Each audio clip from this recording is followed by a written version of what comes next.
समाचार मंत्रिमंडळ विस्तार रखडलेला आहे. काय एकंदरीतच मागची कारणं पाहायला मिळतात. एकनाथ शिंदे यांनी देखील मुख्यमंत्री पदावर हात बसवत आहे. नाही, देशाचे पंतप्रधान सन्माननीय नरेंद्रभाई मोदी, गृहमंत्री अमितजी शहा यांच्या नेतृत्वाखाली आज या राज्यामध्ये विधानसभा निवडणूक लढवली गेली आणि महत्वाचं म्हणजे सन्माननीय मुख्यमंत्र्यांचा चेहरा या निवडणुकीमध्ये आपल्याला सर्वांनाच माहिती आहे की मोठ्या पद्धतीनं चालला, कारण कॉमन मॅन कशा पद्धतीनं राज्य करू शकतो आणि सर्वसामान्यांच्या विषयी असणारी आस्था समाजातील प्रत्येक घटकासाठी त्यांनी सुरू केलेल्या लोककल्याणकारी योजना, यामुळेचा हा विजय असं म्हणलं तर चुकीचं ठरत नाही. असं असताना मग सन्माननीय पंतप्रधान जो काही निर्णय घेतील तो मान्य आहे असं त्यांनी काल जाहीरपणे सांगितलेला आहे. त्यामुळे लवकरच आता सत्ता स्थापनेचा मार्ग सुकर झालेला आहे. आजच मला वाटते स्वतः सन्माननीय मुख्यमंत्री एकनाथ शिंदे साहेब, उपमुख्यमंत्री देवेंद्र फडणवीस, उपमुख्यमंत्री अजितदादा पवार हे तिघेही दिल्लीला चाललेले आहेत आणि दिल्लीच्या आमच्या नेत्यांचा निर्णय आल्यानंतर, एनडीएच्या नेत्यांचा निर्णय आल्यानंतर सत्ताही स्थापन होईल याची मला खात्री आहे. शिवसेनेला किती मंत्रिपद मिळण्याची शक्यता आहे? यामध्ये आपलं देखील नाव चर्चेत आहे कोल्हापूर मंत्रिपदासाठी. नाही, शिवसेनेला मंत्रिपद किती मिळणार हे सन्माननीय मुख्यमंत्र्यांना माहितीच आहे, पण एकंदरीत पाहिलं तर संख्याबळावर हे सर्व आधारित असतं आणि म्हणून आम्हाला देखील 2 नंबरची मंत्रिपद यात मिळतील अशी मला खात्री आहे. माझ्या नावाच्या बाबतीत जर बोललात तर 1986 पासून ज्या वेळेला शिवसेना स्थापन झाली त्यावेळेपासून मी शिवसेने आणि मग इतर जे आज आमचे आमदार निवडून आलेले आहेत ते अलीकडच्या 10 वर्षातली सर्व, या ठिकाणी जास्तीत जास्त 15 वर्षातले सर्वजण आहेत. मी 38 वर्ष शिवसेनेतून काम केलंय आणि ज्यावेळेला एकनाथ शिंदे साहेबांनी ही भूमिका घेतली की शिवसेना प्रमुखांच्या विचारासोबत राहायचं आणि बीजेपीला जाऊन बीजेपी बरोबर सत्ता स्थापन करायची, त्यावेळेस सर्वात पहिला या ठिकाणी मी पाठिंबा देणारा एक कार्यकर्ता आणि त्यानंतर गेले 2.5 वर्षामध्ये कोल्हापूर जिल्ह्यामध्ये पक्षाचं धोरण राबवत विविध विरोधाला सामोरं जात आम्ही यशस्वी कसं आहोत, आम्ही बरोबर कसं आहोत हे सातत्यानं माझी भूमिका मी मांडण्याचा प्रयत्न केला. आणि शहरातलं कधी जर आपण पाहिलं तर शहरात ज्या चळवळी असतात, शहरातील जे उठाव असतात, शहरातल्या ज्या गोष्टी असतात त्याचा परिणाम जिल्ह्यावर होत असतो आणि त्यामुळे शहरात मी हे सर्व करण्यात यशस्वी झालो.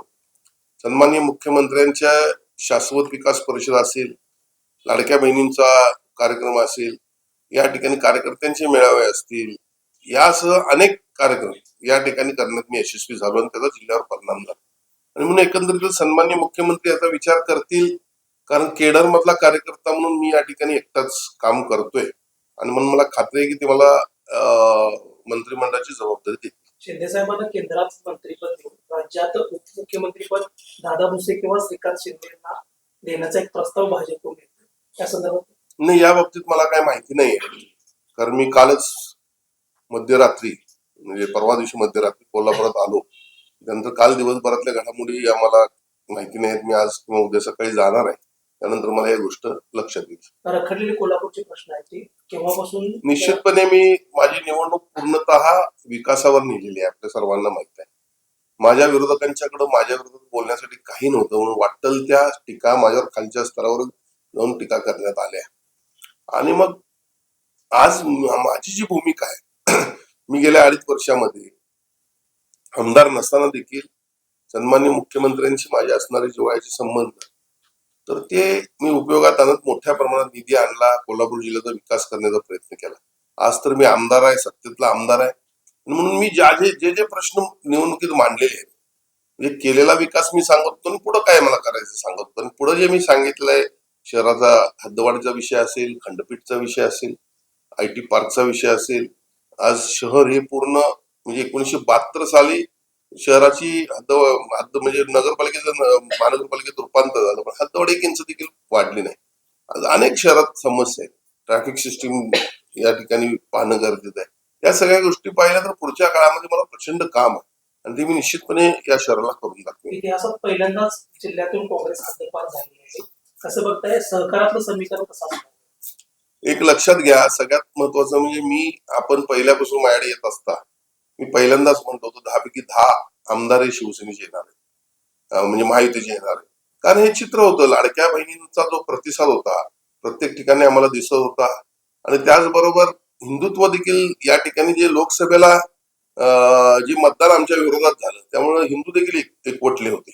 या सगळ्या गोष्टी जर पाहिल्या तर हिंदू एकवटल्यावर काय होऊ शकतं हे या निवडणुकीतून आपल्याला दिसलेलं आणि लाडक्या बहिणींचा देखील आशीर्वाद मिळाला आहे. आणि त्याचबरोबर या ठिकाणी लोककल्याणकारी विविध योजनांच्या माध्यमातून समाजातील प्रत्येक घटकाला आपण न्याय देण्याचा प्रयत्न केला. आणि त्यामुळे मी पहिल्यापासून म्हणत होतो की 10च्या 10 आमचे विधानसभा सदस्य या ठिकाणी निवडून आले, ते झालं.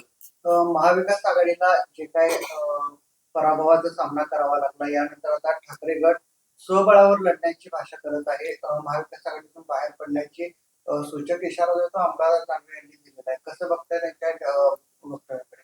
त्यांच्या वक्तव्याला काही जास्त फारसं सिरियस घेण्यासारखं काहीच नाही. कधी काय करत आहेत आता त्यांची स्वतःची माती करून घेतली असं म्हणलं तर चुकीचं ठरणार नाही. जिल्ह्याच्या पालकमंत्री पदावर नैसर्गिक दावा आता शिवसेनेचा राहणार आहे. कशी यापुढची मोर्चेबांधणी असणार आहे पालकमंत्री? निश्चितच एक लक्षात घ्या, शिवसेनेचा एक खासदार आला या ठिकाणी, शिवसेनेचे 3 आमदार, एक आम्हाला सपोर्टेड आमदार आणि दुसरा पण एक सपोर्टेड आमदार, म्हणजे 5 आमदार शिवसेनेचे आहेत आणि एक खासदार या ठिकाणी. आणि मग असताना नैसर्गिक आहे, ज्याची संख्या जास्त त्याचा पालकमंत्री होईल. आणि निश्चितपणे आम्ही देखील आता चौथी टर्म आहे आमची. मी 3 टर्म, तिसरी टर्म आहे, 5 वर्ष मंत्री दर्जा आहे. मला राज्य नियोजन मंडळाचं मी काम बघितलेलं आहे, मित्रा या संस्थेचं काम बघितलं आहे, जी महाराष्ट्रासाठी थिंक टँक म्हणून काम करते. आणि त्यामुळे आम्हाला खात्री आहे या जिल्ह्याचं पालकमंत्रीपदी आमच्याकडेच राहील. साहेब, खरं तर तुम्ही उठाव केला ते महाविकास आघाडीमधून शिवसेना बाहेर पडावी यासाठी तुम्ही केला होता उठाव. मात्र आता जे काही वक्तव्य येत आहेत महाविकास आघाडीमधून बाहेर पडायचं आणि स्वबळावर जायचं, मग तुम्ही पूर्वी जी मागणी करत होता हे पूर्वी केलं असतं तर हे जे काय फटाफटीचं राजकारण झालं ते झालं नसतं वाटतंय का तुम्हाला? एक लक्षात घ्या, शिवसेना प्रमुखांचे काही विचार होते, त्यातला सर्वात महत्वाचा म्हणजे हिंदुत्व. आणि दुसरा विचार असा होता की कधी काँग्रेस सोबत आणि राष्ट्रवादी सोबत जायचं नाही. एक लक्षात घ्या, शिवसेना प्रमुखांचे विचार पायदळी तुडवले म्हणून आम्ही हा निर्णय घेतला. आणि त्याच्या अगोदर आम्ही 2-3 वेळा सांगितलं पण होतं की हे महाराष्ट्रातील जनतेला पटलेलं नाहीये, कारण मॅन्डेट जो होता तो शिवसेना भारतीय जनता पक्ष युतीचा होता. असं असताना जर तुम्ही दुसऱ्या पक्षाशी युती करत असाल, ज्यांना जे शिवसेना प्रमुखांना कधीच आवडले नाही, आणि मग ते त्यांनी केलं. आणि मुळात म्हणजे मला एक गोष्ट कळत नाही आहे, शिवसेना प्रमुखांनी आपल्या घरामध्ये कधीही अशा पद्धतीची पदं ठेवली नाही. मग ह्यांना एवढी का गडबड होती? आणि मग स्वतःची माती करून मी म्हणतोय ना, हे पुत्र हट्टापोटी सगळं झालेलं आहे. आदित्य ठाकरेंनी पहिल्यांदा आणलं सीएम उद्धवजी म्हणून. काय करत होती? एक कर्तबगार नेता एकनाथ शिंदेच्या स्वरूपात त्या ठिकाणी काम करत होता, त्यांना पुढे करायला पाहिजे होतं. त्यांना केलं असतं तर शिवसेना मोठ्या प्रमाणात वाढली दिसली असती, ठाकरे घराण्याचं नाव आहे तसं दिसलं असतं आणि रिमोट कंट्रोल म्हणून त्यांनी वापरायचं होतं. आणि हे आम्ही कधी मान्य केलं. आजही आम्ही कुठं ठाकरे घराण्याशी काय बोलतोय, पण अशा पद्धतीने जर निर्णय चुकत असतील, शिवसेना प्रमुखांना आम्ही दैवतच म्हणतोय, पण शिवसेना प्रमुखांचे पुत्र त्यांच्या पुत्रा हट्टापोटी असे काही निर्णय घेत असतील तर यामुळे शिवसेना त्यांची संपली शिवसेना. आज शिवसेना ही आम्ही आहे, शिवसेनेला आम्हाला स्वीकारलेला आहे आणि म्हणून आमचा निर्णयच योग्य होता असंच म्हटलं पाहिजे.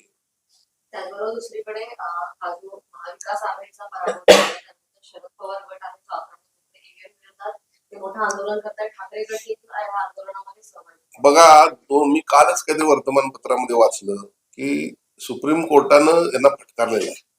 तुम्ही निवडून आला की ईव्हीएम चांगलं आणि तुम्ही हरला की ईव्हीएम चुकीचं. म्हणजे काय तुम्ही कशाला लोकांना पळत काढता?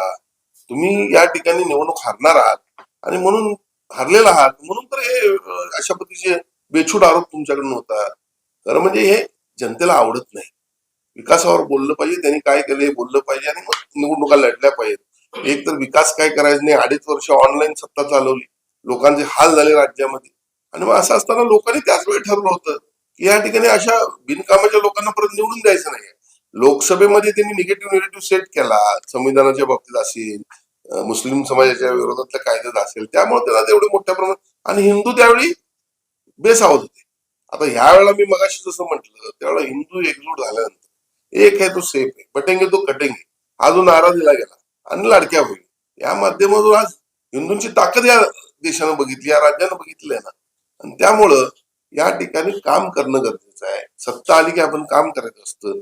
ज्या मतदारांनी आपल्याला निवडून दिलेले आहे त्याचे प्रश्न सोडवायचे असतात. कोरोनाच्या काळामध्ये देखील ऑनलाईन गव्हर्नमेंट म्हणजे इतर वेळेला पण तुम्ही मंत्रालयात किती वेळा गेला. आता या सगळ्या गोष्टी म्हणजे विचार करण्याच्या पलीकडच्या आहेत. पण निश्चितपणे आमच्या सरकारच्या बाबतीत मतदार समाधानी आहेत आणि त्यामुळे अशा पद्धतीचा निर्णय झाला. दादा मुख्यमंत्री पदाबाबत शिंदे साहेबांनी जी काल भूमिका मांडली त्यानंतर आज राज्यभरात अनेक ठिकाणी मुख्यमंत्री एकनाथ शिंदेच पाहिजे असे बॅनर पाहायला मिळत आहेत. जनमानसात कुठेतरी मुख्यमंत्री शिंदे अजूनही मुख्यमंत्री पाहिजे असं पाहायला मिळते. कसं बघताय? मुख्यमंत्री शिंदेसारखा मुख्यमंत्री या राज्यानं पहिल्यांदा पाहिलेला आहे. आता आज तुम्ही जर बघितलं असाल तर कुठला पक्ष किंवा आमचा पक्षांची ही चळवळ सुरू नाही आहे, तर सर्वसामान्य जनतेतून त्यांच्याविषयी एक वेगळं प्रेम आहे आणि त्यामुळे अशा पद्धतीची चळवळ आहे. शेवटी निर्णय हा एनडीएचे नेते घेतील. त्यांचे प्रश्न कोल्हापूरमध्ये मोठे गंभीर आहेत. आता सुरुवातीला आमदार झाल्यानंतर रस्त्याचा प्रश्न कसा मार्गी काढणार आहात? कधीपासून हे सर्व कामं सुरू होणार? नाही, एक लक्षात घ्या, रस्त्याची 100 कोटी रस्त्याची टेंडर लागले आहेत, वर्क ऑर्डर देखील मिळालेले आहे. आता सत्ता स्थापनेनंतर मी आढावा बैठक घेणार आहे आणि त्या रस्त्याच्या कामांना गती कशी येईल या दृष्टीने मी प्रयत्न करणार आहे. एक तर हा झाला 100 कोटीचा विषय. बाकी नगरोत्थानच्या माध्यमातून जवळपास 50-1 कोटी रुपयाची इतर काम गल्लीबोळातली सुरू आहेत, जेणेकरून सर्वसामान्यांना रस्त्याला अडचणीला सामोरं जावं लागते, ही देखील पूर्ण होतील. आणि ह्या एप्रिल-मेच्या दरम्यान शहरातली रस्त्यांची परिस्थिती अत्यंत सुधारलेली आपल्याला दिसेल. यासोबतच जयंती नाल्याचं पाणी त्याचा ओव्हरफ्लो होत आहे. महिला मिश्रित पाणी थेट नदीमध्ये मिसळत आहे. त्यामुळे पंचगंगेच्या प्रदूषणामध्ये वाढ होऊ लागली. काय सांगाल, हे कधीपर्यंत थांबेल? पंचगंगेच्या प्रदूषणावर पंचगंगेचा डीपीआर तयार आहे, अंतिम टप्प्यात आहे. 750 कोटी रुपये त्याला आपण देत आहोत आणि त्यामुळं हे आता काम सुरू होणार आहे लवकर. तर म्हणजे ह्या गोष्टी आपल्याला माहित आहेत. पूर्वी पार या काँग्रेसच्या राज्यामध्ये 15-20 वर्ष त्यांनी सत्ता भोगलेली आहे आणि त्यावेळेस हे व्हायला पाहिजे होतं. आता आम्ही त्याकडे लक्ष घातलंय. गेल्या शिंदे साहेबांच्या टर्म मध्ये आम्ही पंचगंगा प्रदूषणाचा डीपीआर केलेला आहे आणि लवकरच सुरुवात होईल.